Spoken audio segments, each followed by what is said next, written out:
Saudações a vocês que acompanham este canal, sejam bem-vindos ao PL MMA 159.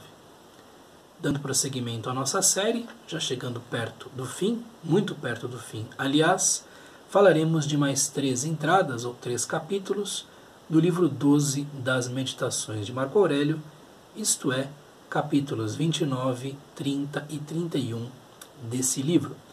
Como sempre, nós faremos uso da tradução de Dona Virgínia de Castro Almeida, que está em domínio público, e também, como sempre, o trecho que será lido e discutido será colocado também para aqueles que quiserem consultá-lo aqui, transcrito na área de descrição do vídeo. Antes de continuar, eu gostaria de pedir desculpas a vocês pelo fato de o PLMMA número 158, o imediatamente anterior, ter ficado em 2 vídeos. O PLMMA é um projeto de leitura das Meditações de Marco Aurélio que está pautado por uma precariedade técnica, por uma simplicidade de recursos bastante grandes. Eu não sei editar vídeos e nem quero aprender a editar vídeos, porque senão eu não teria passado do PLMMA número 20, mais ou menos. Então, desculpem-me aí, ocorreu um problema com o meu celular, com a quantidade de memória que eu tinha disponível, quantidade de espaço no celular. Espero que não volte a acontecer. Então vejamos o que Marco Aurélio disse de si para si, escreveu de si para si, em mais 3 das suas meditações do livro 12. 29. A salvação da vida consiste em vermos claramente em cada coisa o que ela é na realidade, qual a sua matéria e forma, e também em sermos justos do fundo da alma e dizermos a verdade.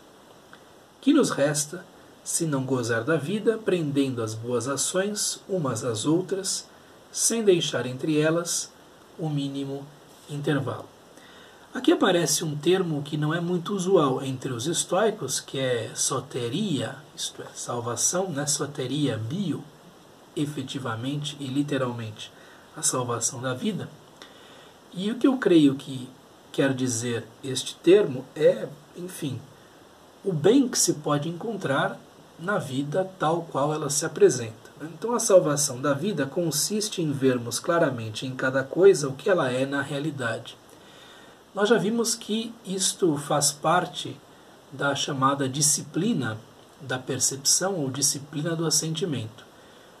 Uma das práticas estoicas mais importantes, um dos exercícios em que o estoicismo mais insistia, era justamente o de observar a realidade sem atribuir a essa realidade etiquetas que não fossem adequadas àquilo que estava sendo percebido. As coisas se dividem em boas, ruins ou más e ou indiferentes. Então, ou são boas ou são ruins, más ou indiferentes. Boas e ruins são as coisas que dizem respeito à interioridade. Então, a boa ação, evidentemente, está dentro da categoria de boas coisas. A má ação está dentro da categoria de coisas ruins. E os indiferentes são muitas daquelas coisas exteriores. A maior parte, aliás, das coisas exteriores. Por exemplo, fama ou anonimato são condições indiferentes. Riqueza ou pobreza são condições indiferentes. Boa reputação ou má reputação são condições indiferentes. Ter uma família ou não ter uma família são condições indiferentes. O que quer dizer que um indivíduo que, enfim, lá na antiguidade procurasse a filosofia estoica não descuidaria, né, de certas buscas, digamos assim, mundanas, mas ele estaria obrigado a observar que estas buscas são possíveis desde que elas não prejudiquem o indivíduo numa busca muito fundamental, que é a da tal areté, isto é, da tal excelência. Então, se para ter fama, ou para ter riqueza, ou para manter-se numa família, ou para, enfim, manter-se vivo, por exemplo, fosse necessário desonrar, se fosse necessário agir de uma maneira vergonhosa, fosse necessário adular tiranos, fosse necessário, enfim, qualquer tipo de coisa ruim, desonrosa, desonesta, evidentemente que esses indiferentes devem ser preteridos, deixados de lado, em favor do bem interior. Né? Então, observar as coisas tais como elas são, tais como elas se apresentam, matéria e causa formal, novamente Hule e Aitia aqui aparecendo, né? É algo importante e é um exercício de vigilância constante que a filosofia estoica traz para os seus adeptos a todo momento. E também em sermos justos do fundo da alma e dizermos a verdade. E há um acréscimo aqui, que já não diz respeito à disciplina da percepção, mas à disciplina da ação, portanto, estamos no domínio dos costumes, da ética propriamente dita, né? Que é buscar ser justo. Ser justo inclui ser respeitoso, ser, enfim, digno, né? Ser alguém que dá bons exemplos e por aí vai. E dizer a verdade é também não apenas um respeito para com a constituição das coisas, mas também para com os outros indivíduos que estão aí aptos a receber esta verdade.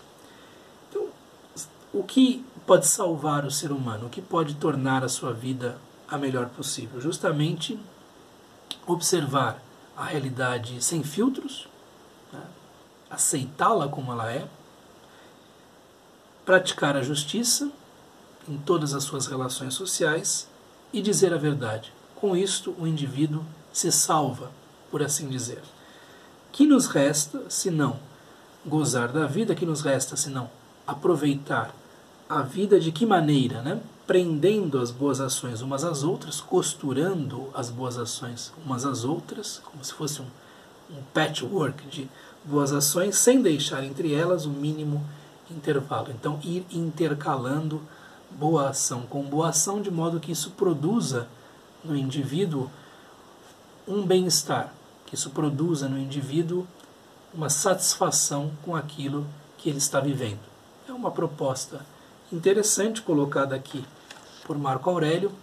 Então, a partir de uma observação que seja o mais clara possível da realidade, se tem um respeito pela constituição desta realidade tamanho que isso acaba levando o indivíduo a aderir ao bem moral, né? E, a partir daí, produzir para si próprio um bem-estar também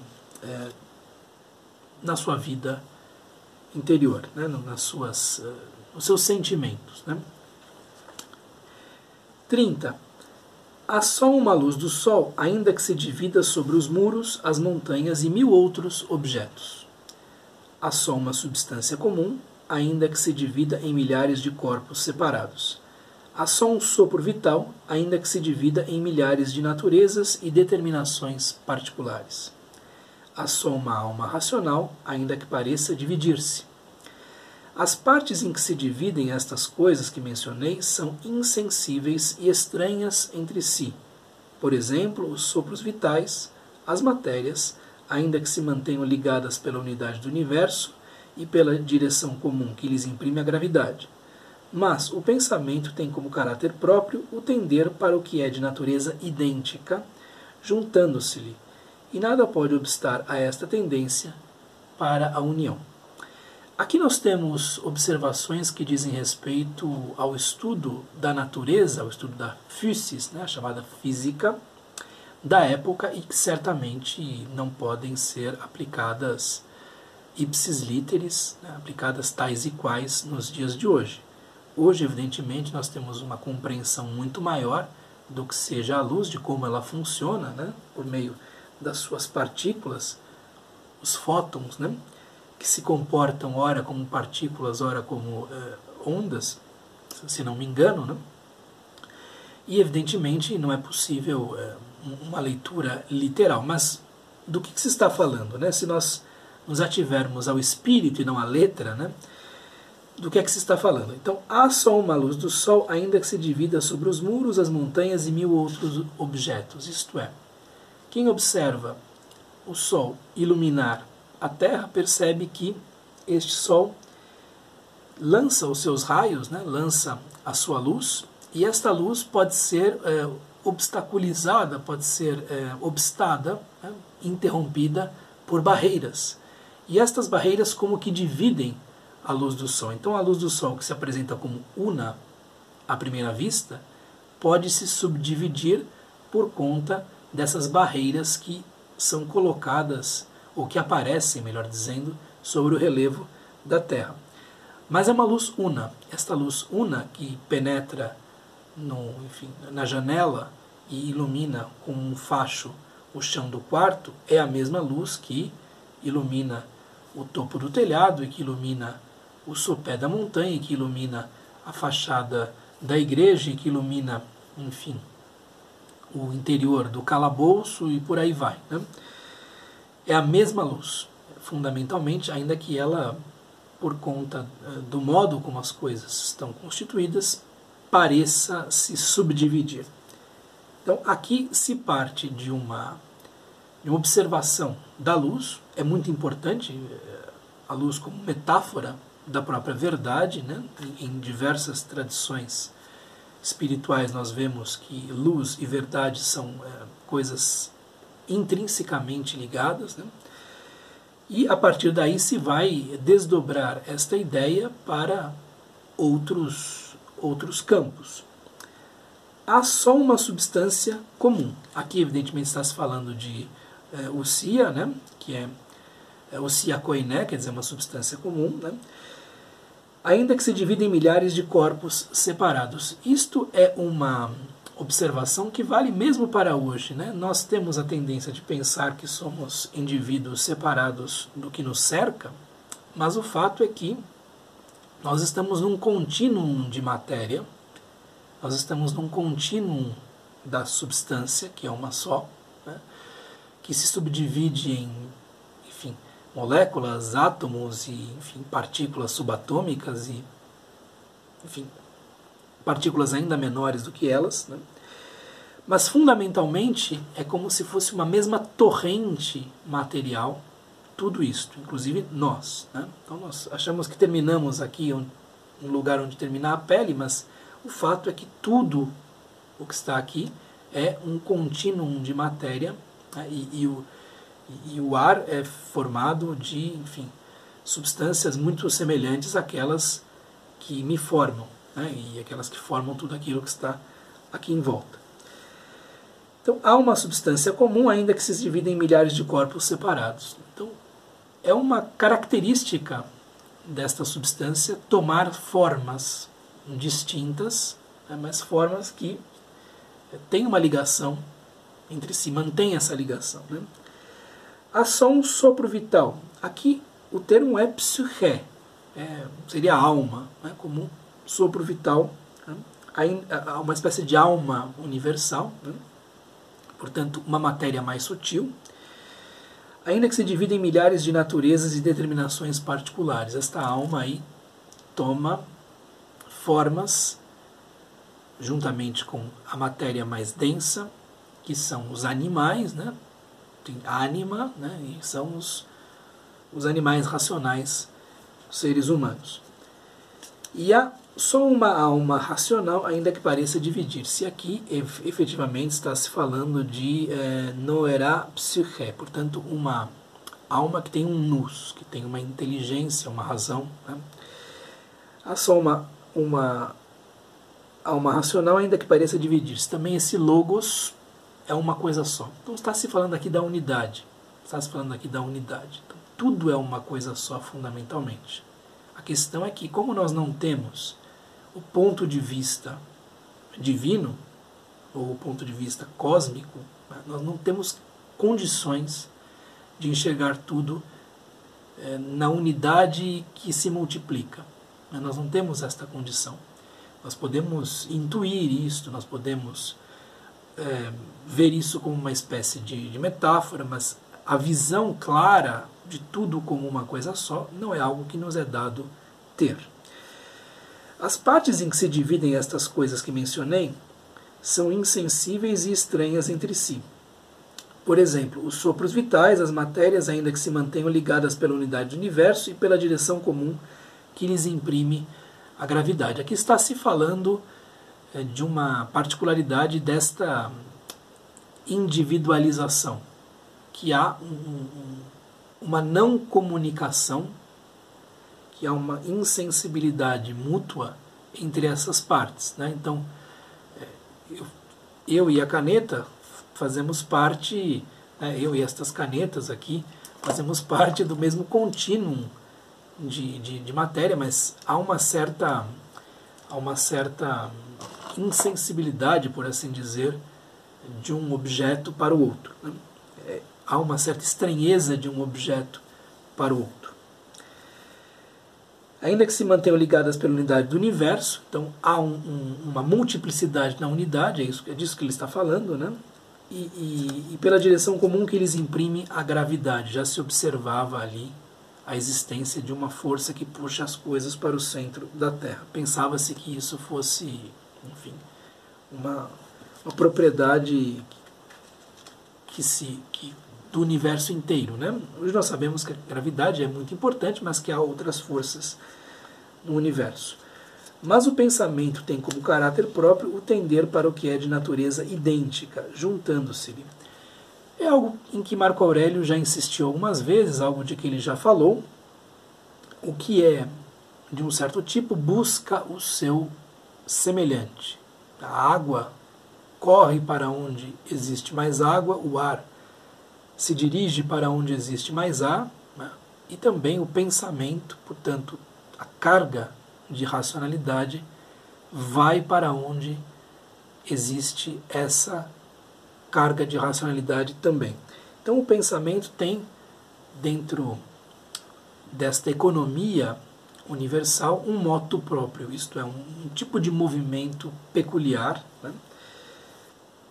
Que busca o seu semelhante, né? Que busca as regiões em que há mais densidade. Então, qual é a ideia aqui? Que aquele que esteja mais bem informado, ou mais bem formado, melhor dizendo, a respeito disso, vai sempre buscar maior elevação, vai sempre buscar aquilo que efetivamente lhe ofereça mais luz, né? Aquele que, digamos assim, tem a luz dentro de si, vai buscar mais luz, cada vez mais iluminação. E nada pode obstar a esta tendência para a união. Então, isto é dado a todo indivíduo. Então, todo indivíduo que esteja imbuído desta vontade de buscar o que é elevado, melhor, luminoso, mais nobre, vai necessariamente nesta direção. Vai buscar isto no centro do cosmos, né? Como os estoicos imaginavam. Vai buscar isto na própria constituição das coisas. Vai sempre nesta direção. E isto é um movimento natural. Assim como há outros movimentos naturais que nós observamos à nossa volta, ao nosso redor, né? Então, interessante aqui uma reflexão que parte de uma observação da physis, da natureza, para justamente buscar uma explicação para certas tendências psicológicas que Marco Aurélio observava em si e nos outros. E por fim aqui, 31, que queres continuar a viver, isto é, sentir, desejar, desenvolver-te e depois degenerar, falar, pensar? De tudo isto que te parece mais digno da tua aspiração? E, se tudo é desprezível, dirige-te ao fim supremo, obedecer à razão e a Deus. Porém, há contradição em desprezarmos tudo isto e em nos afligirmos quando a morte nolo arrebata. Vou ler aqui a tradução de Edson Vini para este passo. O que buscas? Sobreviver? Para experimentar sensações? Experimentar impulsos instintivos? para crescer e em seguida decrescer e encontrar um fim, para fazer uso de tua voz e de tuas palavras, para pensar? O que vês em tudo isso que seja digno de um desejo ardente?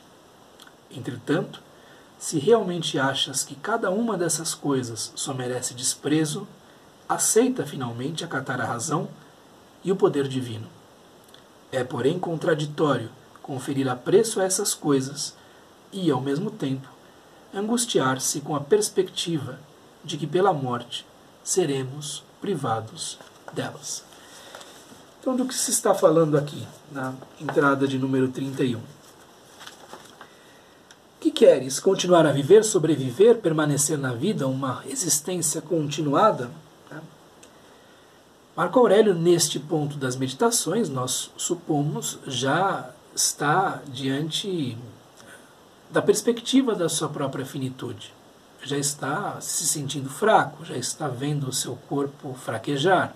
Então, ele nota aí dois movimentos dentro de si. Um movimento de resignação, de buscar compreender que aquilo é a coisa a que sua natureza tende, e uma rebelião, uma revolta, uma vontade de continuar vivendo que existe dentro de si.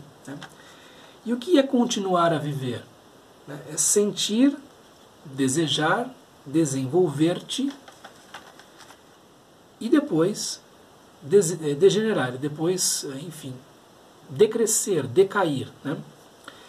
Falar, pensar. Nós vemos que na tradução de Edson Bini se dá mais relevo a estas ações todas, se usam sentenças próprias para cada uma dessas ações e isto torna a coisa mais clara.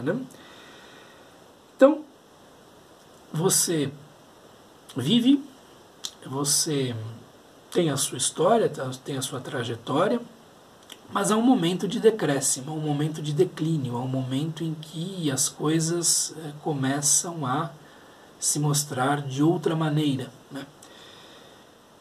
E um ser humano que seja consciente da sua finitude, enfim, do seu destino certo, da necessidade última, que o espera, deve se colocar estas questões. Então, para que você quer continuar vivendo? Para falar da mesma maneira, para, enfim, pensar da mesma maneira? Então, os estoicos acreditavam que em algum momento o ser humano deveria desapegar-se de tudo isso. Entender que essas coisas todas são passageiras e, enfim, não importam em si, mas no uso que nós fazemos delas. De tudo isto que te parece mais digno da tua aspiração, de todas essas coisas com as quais você lida todos os dias, fundamentalmente, e se tudo isto é desprezível, é digno de desprezo, o desprezo aqui não como uma insolência, como uma altivez, mas enfim, se tudo isto é algo a que você pode se desapegar, de que você pode se distanciar, de que você pode se desprender, dirige-te ao fim supremo, obedecer à razão e a Deus, ao Logos e ao Theos, que são a mesma coisa para um estoico.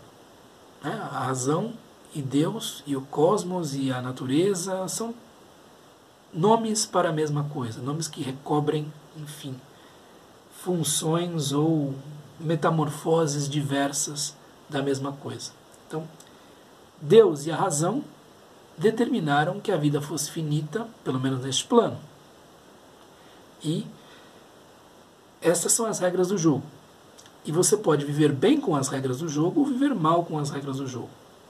Nós temos inteligência, acreditavam muitos dos filósofos do passado, para justamente entender quais sejam as regras do jogo e jogar o melhor jogo possível.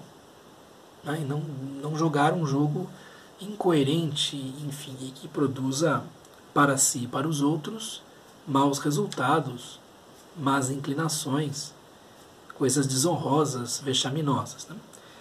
Então, obedecer à razão e obedecer a Deus é obedecer à natureza e, portanto, aceitar o próprio fim. o que é algo muito difícil para todos nós, aceitar a necessidade última, né? Então Marco Aurélio está conversando consigo mesmo nos termos mais duros e desassombrados possíveis, né?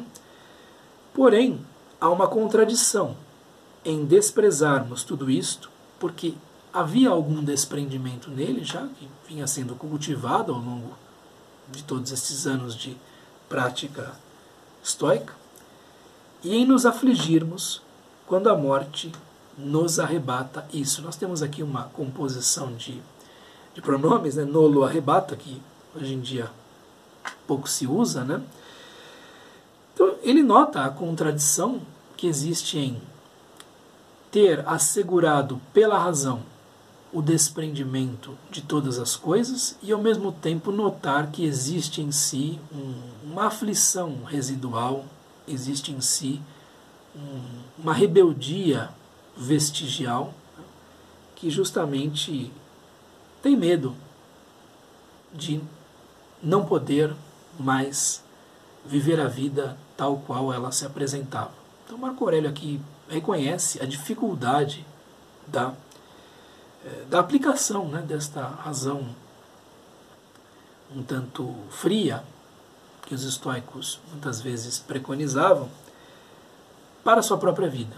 Então ele é alguém muito preparado para isto, mas ao mesmo tempo nota uma aflição, um mal-estar com a perspectiva da sua própria finitude. Uma meditação muito interessante, breve, e nós continuamos nosso PLMMA no próximo vídeo. Um abraço, até mais.